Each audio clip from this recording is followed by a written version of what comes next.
ஒரு ஊரில் பெரிய பண்ணையார் ஒருவர் இருந்தார். அந்த ஊரில் இருந்த பெரும்பாலான நிலங்கள் அவருக்குத்தான் சொந்தம். அவரிடம் முனியன் என்ற உழவன் வேலை பார்த்து வந்தான்.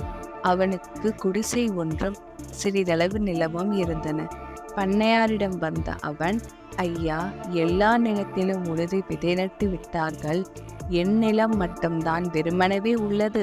நீங்கள் சிறிது தானியம் தாருங்கள், என் நிலத்திலும் விதைத்து விடுகிறேன் என்றான். என் நிலத்திலேயே உழுது பயிரிடு, சொந்தமாக பயிரிட வேண்டாம். பண்ணையாராகும் ஆசையை விட்டுவிடு, கூலியாளாகவே இரு, அரை வயிற்று கஞ்சியாவது கிடைக்கும் என்று கோபத்துடன் சொன்னார் அவர். சோகத்துடன் வீடு திரும்பினான் அவன். தன் மனைவியிடம், நாம் வளம் பெறுவது பண்ணையாருக்கு பிடிக்கவில்லை, தானியம் தர மறுத்துவிட்டார். நீயும் நம் குழந்தைகளும் எப்போதும் போல பட்டினி கிடக்க வேண்டியதுதான், இதுதான் நம் தலைவிதி என்று வருத்தத்துடன் கூறினான். அவர்கள் குடிசையில் குருவி ஒன்று கூடு கட்டியது.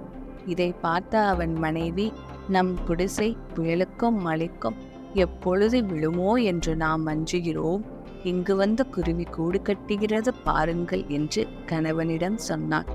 பாவம், வாய் பேச முடியாத உயிரது. நிலைமை புரிந்தவுடன் அதுவே இங்கிருந்து போய்விடும். நாம் அதற்கு தொல்லை செய்ய வேண்டாம் என்றான் அவன். கூட்டில் அந்த குருவி 4 முட்டைகள் இட்டது. 4ம் குஞ்சுகளாயின. திடீரென்று அந்த குருவி கூட்டுக்குள் ஒரு பாம்பு நுழைந்தது. குருவி குஞ்சுகளை பிடித்து சாப்பிடத் தொடங்கியது. அவை அலறின. அங்கு வந்த உழவன் பாம்பை அடித்து கொன்றான். அதற்குள் அது 3 குஞ்சுகளை தின்றுவிட்டது. தரையில் விழுந்த ஒரு குஞ்சு மட்டும் உயிரோடு இருந்தது. அதை அன்போடு எடுத்தான் அவன். அதன் கால் உடைந்திருப்பதைக் கண்டு அதற்கு கட்டு போட்டான். அதை மீண்டும் கூட்டில் வைத்தான். வேளா வேலைக்கு உணவு தந்தான். சில நாட்களில் அந்த குருவியின் கால்கள் சரியாயின. அங்கிருந்து அது பறந்து சென்றது. உழவனும் குடும்பத்தினரும் வறுமையில் வாடினார்கள். இப்படியே அரைவயிறு சாப்பிட்டு எவ்வளவு காலம் வாழ்வது, நமக்கு விடிவே கிடையாதா என்றாள் மனைவி. அப்பொழுது அவர்கள் வீட்டு கதவை யாரோ தட்டும் ஓசை கேட்டது. கதவை திறந்தான் அவன். அவன் வளர்த்த குருவி வெளியே இருந்தது. அதன் வாயில் ஒரு விதை இருந்தது. அதை அவன் கையில் வைத்தது. உன் வீட்டு தோட்டத்தில் நடு, சிறிது நேரத்தில் வருகிறேன் என்று சொல்லிவிட்டு பறந்தது. அது மீண்டும் வந்தது. அது இன்னொரு விதையை தந்தது. இதை உன் வீட்டின் முன்புறத்தில் நடி என்று சொல்லிவிட்டு பறந்தது. 3ஆம் முறையாக வந்த அது இன்னொரு விதையை தந்தது. இதை ஜன்னலோரம் நடு, என் மீது காட்டிய அன்பிற்கு நன்றி என்று சொல்லிவிட்டு பறந்தது. குருவி சொன்னபடியே 3 விதைகளையும் நட்டான் அவன். மறுநாள் காலையில் அங்கே 3 பெரிய பூசணிக்காய்கள் காய்த்து இருந்தன. அதை பார்த்து வியப்படைந்தான் அவன். தோட்டத்தில் இருந்த பூசணிக்காயை வீட்டிற்குள் கொண்டு வந்தான். அதை 2 துண்டுகளாக வெட்டினான். என்ன வியப்பு! அதனுள் இருந்து விதவிதமான உணவுப் பொருட்கள் வந்தன. சுவையான அவற்றை எல்லோரும் மகிழ்ச்சியாக உண்டனர். மீண்டும் அந்த பூசணிக்காயை ஒன்று சேர்த்தனர். பழையபடி அது முழு பூசணிக்காய் ஆனது. மகிழ்ச்சி அடைந்த அவன், இது மந்திர பூசணிக்காய், நமக்கு உணவு தேவைப்படும் போது பிளந்தால் உணவு கிடைக்கும், மீண்டும் சேர்த்து விட்டால் பழையபடி ஆகிவிடும், இனி நமக்கு உணவு பஞ்சமே இல்லை என்றான். வீட்டின் முன்புறத்தில் ஒரு பூசணிக்காய் உள்ளது, அதை கொண்டு வாருங்கள், அதற்குள் என்ன இருக்கிறது என்று பார்த்து விடலாம் என்றாள் மனைவி. அந்த பெரிய பூசணிக்காயை உருட்டி கொண்டு வந்தான் அவன். கத்தியால் அதை வெட்டினான். உள்ளிருந்த அழகான ஆடைகள், விலை உயர்ந்த மணிகள் கொட்டின. ஜன்னலோரம் இருந்த 3வது பூசணிக்காயையும் கொண்டு வந்து வெட்டினான். அதற்குள் இருந்து பொற்காசுகள் கொட்டின. அதன் பிறகு அவனும் அவன் மனைவியும் குழந்தைகளும் நல்ல உணவு உண்டனர். விலை உயர்ந்த ஆடைகளை அணிந்தனர்.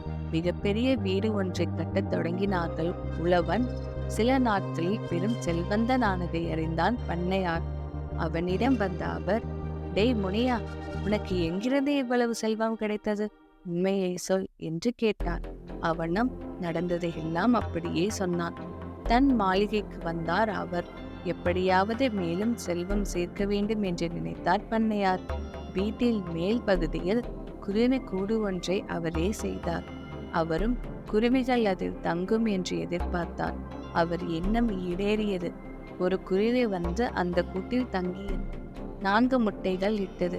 4 குஞ்சுகள் வெளியே வந்தன. பாம்பு வரவே இல்லை. பொறுமையை இழந்த அவர் ஒரு பெரிய கம்புடன் குருவிக்கூட்டை நெருங்கினார். 3 குஞ்சுகளையும் அடித்து கொன்றார். ஒன்றன் காலை உடைத்து கீழே எறிந்தார். பிறகு கால் உடைந்த குருவியிடம் அன்பு காட்டுவது போல் நடித்தார். வேலை தவறாமல் உணவு அளித்தார். கால் சரியான அந்த குருவி கூட்டை விட்டு பறந்து போனது. 3 விதைகளுடன் குருவி மீண்டும் வரும். அரசனை விட செல்வனாவேன் என்ற எண்ணத்தில் காத்திருந்தார் அவர். அவர் எதிர்பார்த்தபடியே கதவை தட்டியது குருவி. அவரிடம் 3 விதைகளை தந்தது. ஒன்றை வீட்டின் பின்புறம் நடு, 2வதை வீட்டின் முன்புறம் நடு, 3வதை கிணற்றோரம் நடு என்று சொல்லிவிட்டு பறந்து சென்றது. எண்ணம் நிறைவேறியது என்று மகிழ்ந்தார் அவர். 3 தானியங்களையும் நட்டார். மறுநாளே 3 பெரிய பூசணிக்காய்கள் காய்ந்து இருந்தன. தோட்டத்தில் இருந்த பூசணிக்காயை வீட்டுக்குள் கொண்டு வந்தார். அதை வெட்டினார். அதற்குள் இருந்து எண்ணற்ற பூச்சிகள் வெளிவந்தன. அவர் வயலில் விளைந்திருந்த பயிர்கள் எல்லாம் ஒரு நொடிக்குள் தின்றுவிட்டு மறைந்தன. வாயிலும் வயிற்றிலும் அடித்து கொண்டார். அவர் முன்புறத்தில் இருந்த 2வது பூசணிக்காயை வெட்டினார். அதற்குள் இருந்து தீ வெளிப்பட்டது. அது அவரையும் அந்த மாளிகையும் ஒரு நொடிக்குள் சாம்பலாக்கியது. கொடிய பண்ணையார் ஒளிந்தார் என்று ஊர் மக்கள் மகிழ்ந்தனர். 3வது பூசணிக்காயை உடைக்க யாருமே முன்வரவில்லை. அதற்குள் பாம்பு, தேள், பூரான் போன்ற எண்ணற்றவை இருப்பதாக பேசிக்கொண்டார்கள்.